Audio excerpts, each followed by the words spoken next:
अरमान ने धीरे से उसकी साड़ी का पल्लू हटाया और उसके कंधे पर होंठ रख दिए।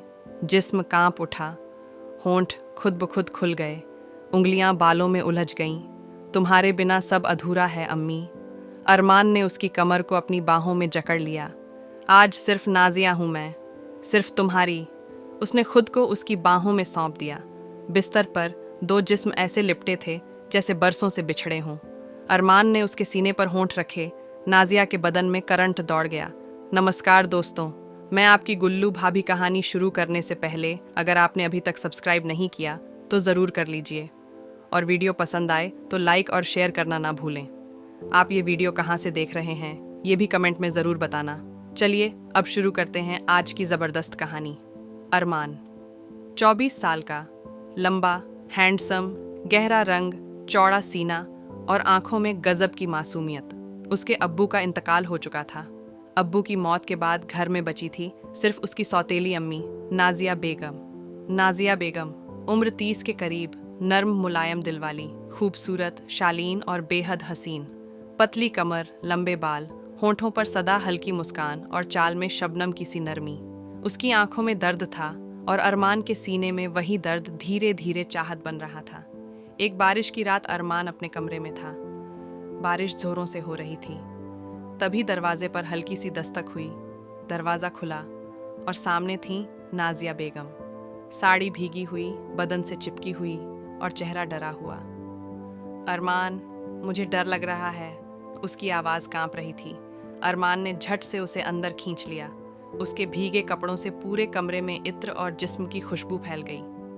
अम्मी, आप बैठिए। लेकिन उसकी आंखें बार बार उसके भीगे बदन पर ठहर रही थीं। नाजिया बेगम का पल्लू कंधे से सरक चुका था और उसकी सांसें तेज थीं।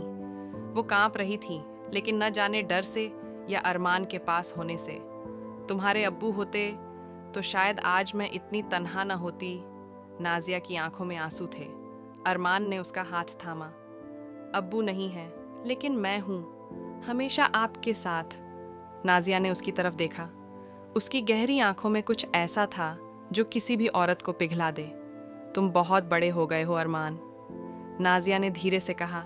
उसकी उंगलियां अब अरमान के हाथों पर थीं। अरमान ने धीरे से उसका हाथ चूमा। मैं सिर्फ बड़ा नहीं हुआ अम्मी, मैं अब आपको समझ सकता हूँ। उसने धीरे से नाजिया के गालों को छुआ और पहली बार सौतेली माँ के चेहरे पर लाज की हल्की परछाई दौड़ गई। नाजिया ने अरमान के सीने से सिर टिका लिया। मुझे तुम्हारे सीने की ये गर्मी बहुत सुकून देती है, वो फुसफुसाई। अरमान ने उसके बालों में उंगलियां फिराईं और धीरे से उसके कान के पास कहा, तो आज पूरी रात मेरे सीने से लगकर रहो। नाजिया की सांसें तेज थीं, होंठ कांप रहे थे। अरमान, ये सब सही है क्या? लेकिन उसके जिस्म ने जवाब पहले ही दे दिया था। अरमान ने धीरे से उसकी साड़ी का पल्लू हटाया और उसके कंधे पर होंठ रख दिए। जिस्म कांप उठा, होंठ खुद ब खुद खुल गए, उंगलियां बालों में उलझ गईं। तुम्हारे बिना सब अधूरा है अम्मी। अरमान ने उसकी कमर को अपनी बाहों में जकड़ लिया। आज सिर्फ नाजिया हूं मैं, सिर्फ तुम्हारी। उसने खुद को उसकी बाहों में सौंप दिया। बिस्तर पर दो जिस्म ऐसे लिपटे थे जैसे बरसों से बिछड़े हों। अरमान ने उसके सीने पर होंठ रखे।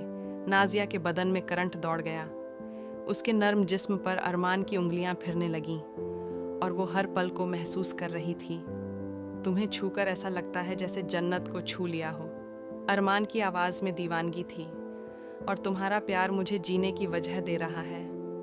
नाजिया ने उसकी गर्दन चूम ली।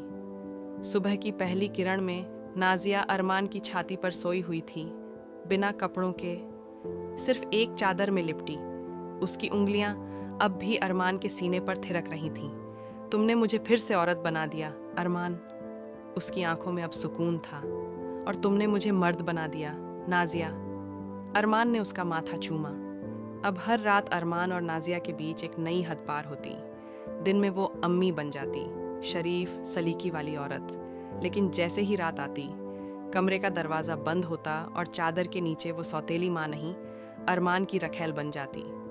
एक रात नाजिया सफ़ेद नाइटी में थी। उसकी खुली जुल्फ़ें कमर से नीचे तक लहरा रही थीं। मैंने कहा था ना, आज ज़रा देर से आऊँगी ताकि तुम्हें और तरसा सकूं, उसने मुस्कुराकर कहा। अरमान उस पर टूट पड़ा। उसने नाजिया की कमर पकड़कर उसे दीवार से लगा दिया और उसके होंठों पर भूख की तरह झपट पड़ा। तू मेरी है, बस मेरी। दुनिया को नहीं पता चलने दूंगा, लेकिन तुझसे जुदा भी नहीं होऊंगा। नाजिया ने उसकी गर्दन में बाहें डाल दी। अगर ये गुनाह है तो मैं हर जन्म में करना चाहूंगी, बस तेरे साथ। उसने नाजिया की नाइटी को फाड़ दिया। उसके बदन पर चांदनी फिसल रही थी और अरमान की उंगलियां भी। अरमान ने अपनी जुबान उसकी गर्दन से नीचे तक फिराई और हर जगह पर चूमता गया जहां अब तक किसी ने छुआ तक न था। नाजिया के होंठ सिसक रहे थे, लेकिन आंखों में सिर्फ नशा था। तेरी ये उंगलियां मेरा रूह तक कंपा देती हैं अरमान, वो फुसफुसाई। उसने नाजिया को पलटकर पीछे से बाहों में लिया, कमर में हाथ डालकर उसे और करीब खींच लिया।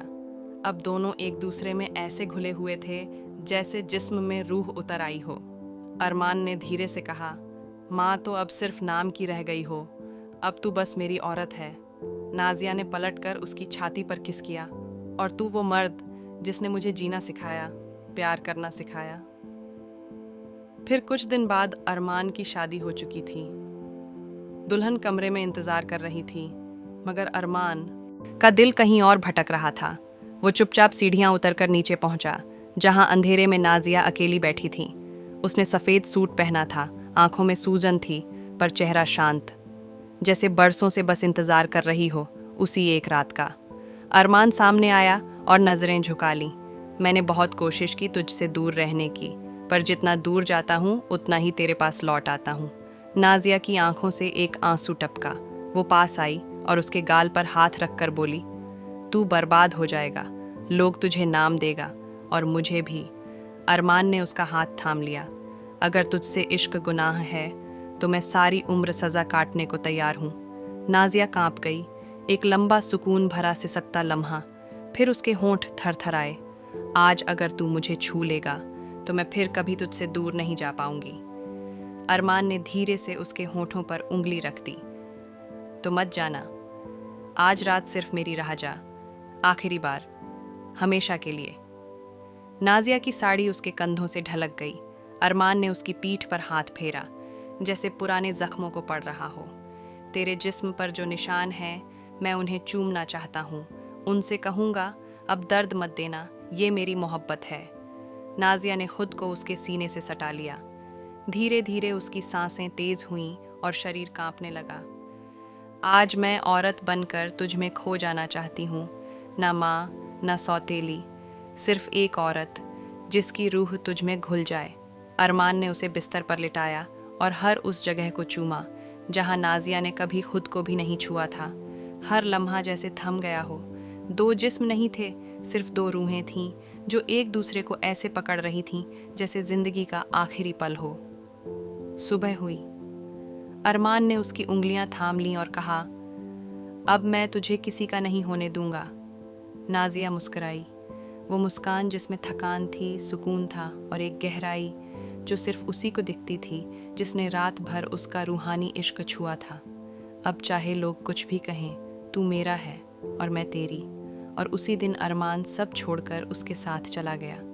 एक छोटी सी जगह जहाँ कोई रिश्ता नहीं, बस प्यार था, आग थी और दो दीवाने थे। अगर आपको पसंद आई हो तो प्यार भरा लाइक, कमेंट और शेयर ज़रूर करें। मैं आपकी गुल्लू भाभी फिर मिलूंगी एक नई और मज़ेदार कहानी के साथ। तब तक के लिए ढेर सारा प्यार।